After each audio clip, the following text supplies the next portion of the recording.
All right, gun voters in the 4th Congressional District. Randy Feenstra versus Kevin Virgil. Who's going to fight for our gun rights in the United States Congress? Stay tuned, guys. We're breaking this race down for you right now.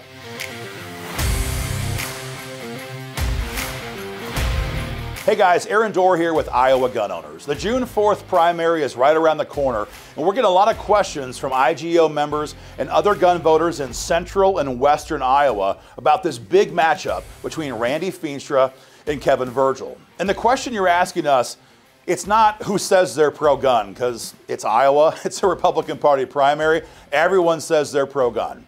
The question you're asking us is pretty simple: who can we trust? Who can we count on to send to Washington, D.C. to fight to defend the Second Amendment? For 4 years in a row, we've seen Joe Biden declare absolute war against our right to keep and bear arms. We've had bills filed in Congress that we've never even dreamed of seeing filed in this country before. We've had ammo import-export bans that have doubled the price of our ammo across the country. And we've seen executive orders that bypassed the Congress and declared firearms accessories illegal by executive fiat. And so now, more than ever before, we have got to have Republican leaders in D.C. who will actually fight to defend our freedoms. In this video, I'm not going to tell you guys who to vote for. That's not our job. What I will do is give you guys the information you have to make an informed decision. You know, sometimes in these situations, in an open seat House primary, for example, at the state level, we'll have two candidates. We don't know them at all. We'll meet with them, maybe get a cup of coffee. We'll have a phone call, get our candidate survey signed, and give you guys the information that we have. But we usually don't know them at a very personal level if they haven't been in office. That's not the case with this video. I have known Randy Feenstra since 2009, the first year I walked into the Iowa State Capitol on behalf of the members of Iowa Gun Owners. Randy lives in Hull. I grew up in Ocheyedan. We're practically neighbors in northwest Iowa. And for a very long time in the Senate, Randy Feenstra was a strong voice for gun owners. He co-sponsored every bill that we ever gave him. I think he was the lead sponsor on one of our bills one time. And in general, he was always a very strong pro-gun vote. And that's what makes this video somewhat difficult for me, because the Randy Feenstra of today is completely different from the Randy Feenstra of 2009. And with our gun rights hanging on by a thread, you guys have to know about the record and the details that Randy is trying to keep secret right now from gun voters. But first, we're going to begin with Kevin Virgil. So I mentioned how Randy is from Hull. Kevin Virgil is from O'Brien County. He left after 9/11, went to West Point Military Academy, became an Army Ranger. Then he went on to Wall Street, then the CIA. Now he's back home in northwest Iowa with his family in this campaign against Congressman Feenstra. I recently met with Mr. Virgil in Cherokee, and I gave him our candidate survey. The reason why we give people a written survey is to get their views in writing, because talk is cheap, and we don't trust anybody who won't put their views on our gun rights on a piece of paper. And so when I met with Kevin, I asked him about the hard issues of the day in Washington, D.C. I wanted to find out if he would just simply vote pro-gun, or would he lead in the fight for gun rights by sponsoring or co-sponsoring pro-gun bills. With our national affiliate in D.C. right now, we have a bill filed to repeal the National Firearms Act, the NFA. It's H.R. 450. If you're a gun owner, you've heard of the National Firearms Act. It is a tool that Joe Biden abuses on a regular basis by simply declaring pistol braces, for example, illegal, or redefining what a firearms dealer is, and then adding that into the National Firearms Act. Joe Biden has done tremendous damage to our gun rights. We want to repeal the NFA and get rid of it. And thankfully, Kevin Virgil agrees he would sponsor or co-sponsor that bill in the next Congress. Then I asked him one of the big ones. What about the ATF?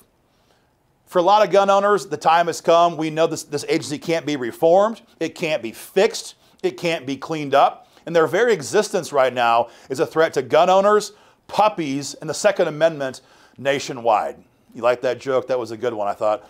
So when it comes to the ATF, it needs to go. And Congressman Matt Gaetz has filed H.R. 374 to do exactly that.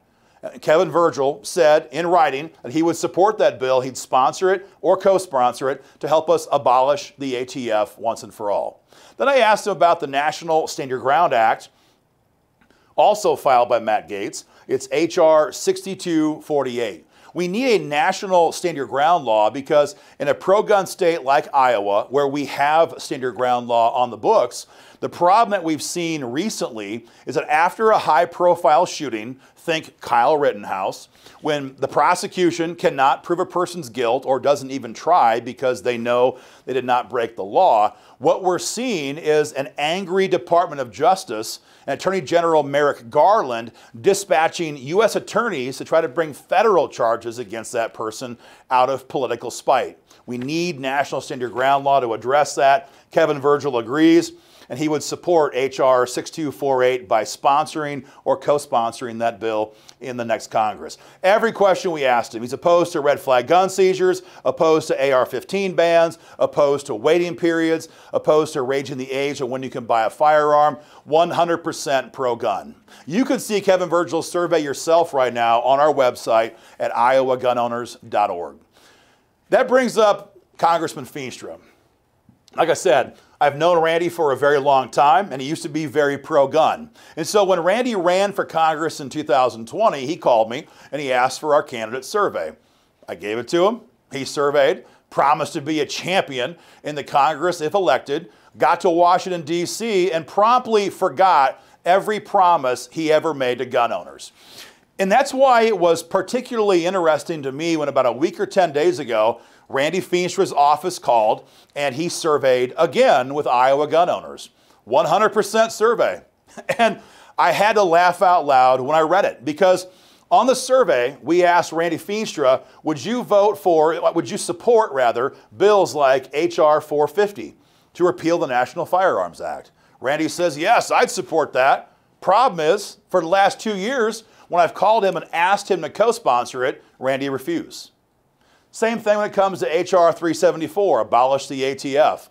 On his survey right now, Randy says, oh yes, I'm going to support that bill. I'm going to co-sponsor that bill to get rid of the ATF. But for the last couple of years, Randy has got thousands of emails from gun voters in western Iowa telling him to co-sponsor the bill. Randy has refused.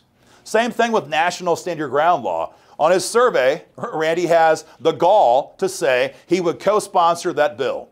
For 2 years in a row, he's been asked by our organization, and more importantly by you, our membership, to do that, and Randy has refused. For a lot of organizations, it's really easy to just give the congressman a pass, especially a guy who is well known and who is liked in western Iowa. The problem is that Randy Feenstra has not kept any of the promises that he made to gun voters. So now he says on his survey, he'll do all these great things. For the last 2 years, he's done exactly none of them. And frankly, that kind of duplicitous behavior, that cannot go unreported. You guys have got to be aware of that. But that's not the real bad stuff when it comes to gun rights and Randy Feenstra. Everyone knows when he ran against Steve King in 2020, red flag gun seizures was a great big issue in that race. And they were naming him Red Flag Randy because organizations that support red flag laws gave the congressman, when he was still a state senator, a large amount of money, either directly or indirectly. So everyone knew that red flags was a big flippin' deal. But right away, after he got in office, Randy forgot his commitment to not support red flag gun seizures, and he voted for it. On H.R. 4350, the vote was on September 23, 2021. The roll call number was roll call number 293. And so I remember seeing this on my phone. I was at a family function near Eldora, and I stepped aside, and I called him on the phone. And I'm like, Randy, what are you doing? I mean, you just spent the whole last 6 months telling people you'd never vote for a red flag law, and now you went and did it. And what's even worse is that this red flag law applied specifically to the military, to our men and women in uniform. I was like, what did you do?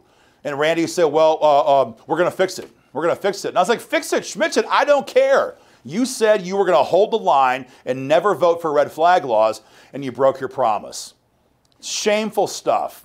So guys, over the last couple of years, what we've seen from Randy is when the pressure mounts, he collapses. When the pressure mounts, he backs red flags. And then when gun voters reach out to him and say, hey, this is western Iowa. This is gun country. We want you, as our representative, to support the pro-gun bills that conservatives are fighting for. Randy is a complete no-show. And I want to be clear on this. These bills are being pushed by some of the best, most ferocious Second Amendment champions that we have right now in the Congress. Some of the names who are on these bills as the sponsor or co-sponsor are people like Matt Gaetz, Chip Roy, Andy Ogles, Eric Burleson, Mary Miller, Paul Gosar, Anna Polina Luna, and on it goes. These people are fighting tooth and nail to save our gun rights, and they expect, you would think, that a congressman from Western Iowa, gun country, the least he could do is co-sponsor. He did none of that. A couple days ago, I had a phone call from a donor from Sheldon, which is, as you guys all know, very, very close to Hull, right over there on Highway 18. This gal was an older gal, and she's a donor to our organization and a donor to Congressman Feenstra. And she asked me, she said, what happened to Randy? Did he just simply lose his way on guns? Is he doing a good job on everything else, culturally? Is he confused on guns, or what is the overall situation? And so I spent some time giving her some details that I believe also help paint an overall picture of the fact that Randy Feenstra is not just collapsing when it comes to guns, but on everything else that a lot of conservatives care about. I want you guys to be aware of this. One of the biggest issues right now in D.C. is the war in Ukraine. And for a lot of conservatives, especially in Western Iowa, the idea of giving them another, mind you, $95 billion just a couple of weeks ago with H.R. 8035 is absolutely insane. Our own country is not doing good. Our infrastructure is crap. Everyone knows that. We have all kinds of fiscal problems. We're kabillions of dollars in debt. And then with over 100 Republican congressmen voting no on this, Randy Feenstra runs out there and votes to send $95 billion additional dollars over to Ukraine, one of the most corrupt countries on the face of God's earth. Absolutely insane.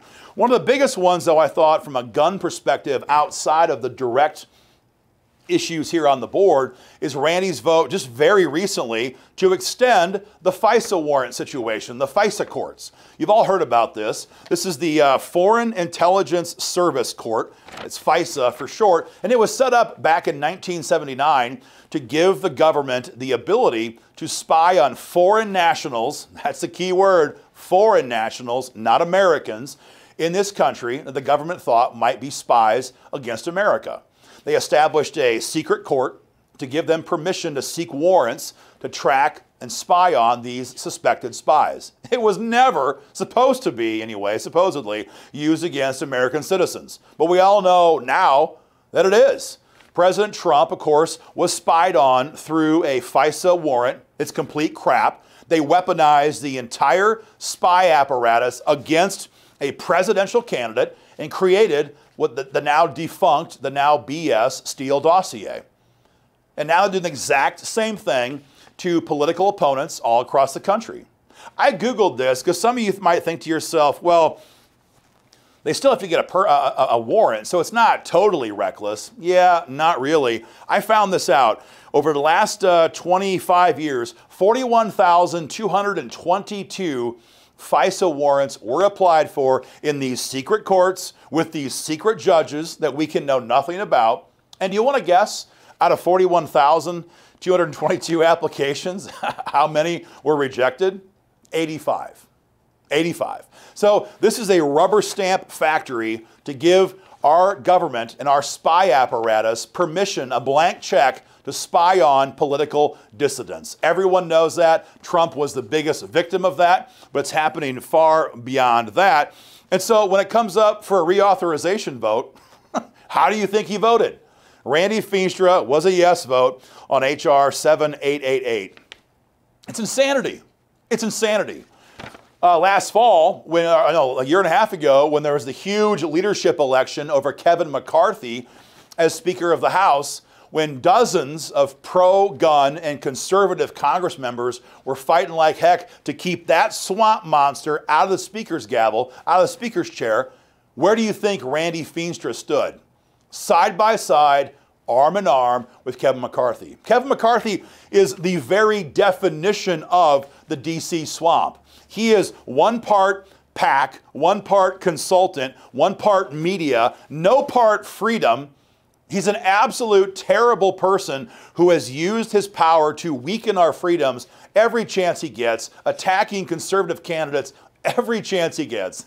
And when Randy Feenstra has a chance to vote against him, he immediately pushes the button to defend the swamp. It's terrible stuff. Finally, this was a horrible one. Just last year, November 8 last year, the FBI is asking Congress for $375 million for a brand new headquarters in Maryland. Now, you know, growing up in Northwest Iowa, I always, as a child, I envisioned FBI as these awesome guys who are out there stopping bank robbers and chasing down kidnappers and just really cool guys stopping very violent criminals. But these days, we all know better. The FBI has become largely a weaponized asset in the hands of Joe Biden, and they are now turning that on political opposition. So if you speak out at a school board meeting because some 400-pound drag queen is trying to read books to your child in school, you now get on an FBI surveillance list. We have seen hundreds of examples of this over the last couple of years. A pro-life activist who has the FBI raid his home at 5 a.m., guns blaring, terrifying children, all for a BS misdemeanor warrant. We've seen gun shop owners whose stores were battered down the door by FBI and ATF to do a random paperwork search. We've seen all kinds of conservatives targeted by the FBI. The last thing these people deserve right now is a brand new, almost $400 million headquarters. And so when this vote comes up, Congressman Matt Gaetz from Florida runs an amendment. It's amendment number 54 to deny them the funding. Deny them the funding. Only a handful, a couple dozen Republican members of Congress voted to give them the money. And of course, Randy Feenstra was one of those handful of Republican members of Congress. I mean, everything that Western Iowa wants to see Randy Feenstra do, he's done pretty much the exact opposite. And so guys, if you see Randy Feenstra at a campaign event, which you probably won't, if you have him come and knock on your door, door knocking, which you probably won't, if you see him in some capacity, feel free to ask him, you know, what I'd ask him is I'd say, who do you think you are? Who do you think you are to go to Washington, D.C. and vote to defend McCarthy? How many people in Western Iowa asked you to go to Washington, D.C. and give the FBI a $400 million appropriation for a new headquarters? How many people in Iowa want you to go back to D.C. and vote to extend our unconstitutional FISA court system? How many people in Western Iowa want you to give $95 billion of our money to Zelensky in Ukraine? Who do you think you are? Why did you refuse to co-sponsor any of these gun bills? Why did you not stand up with the pro-gun champions in Congress and help them defend our freedom? Why did you not sponsor any pro-gun bills of your own in the 4 years you've been in Washington, D.C.? Guys, ask him those questions. See if his eyes can convince you of the truth. And if you bump into Kevin Virgil, be sure to thank this guy. He's taken a lot of hits for having the gall to primary a sitting Republican congressman, but he's doing it because he's fed up with Randy's inaction, or action in this case, when it comes to our gun rights. Thank Kevin Virgil for his 100% pro-gun survey. Thank him for vowing to lead the fight for gun rights by co-sponsoring and sponsoring pro-gun bills. And make sure he knows you appreciate all those stances. Guys, do me a favor, share this video far and wide on social media, tag your friends in the comment section, put it online, make sure people see it. And to see more breakdowns on more races, go to our YouTube channel, our Facebook page, or our website. There's a lot more out there in advance of the June 4th primary. Finally, guys, get involved in the fight today at joinigo.com.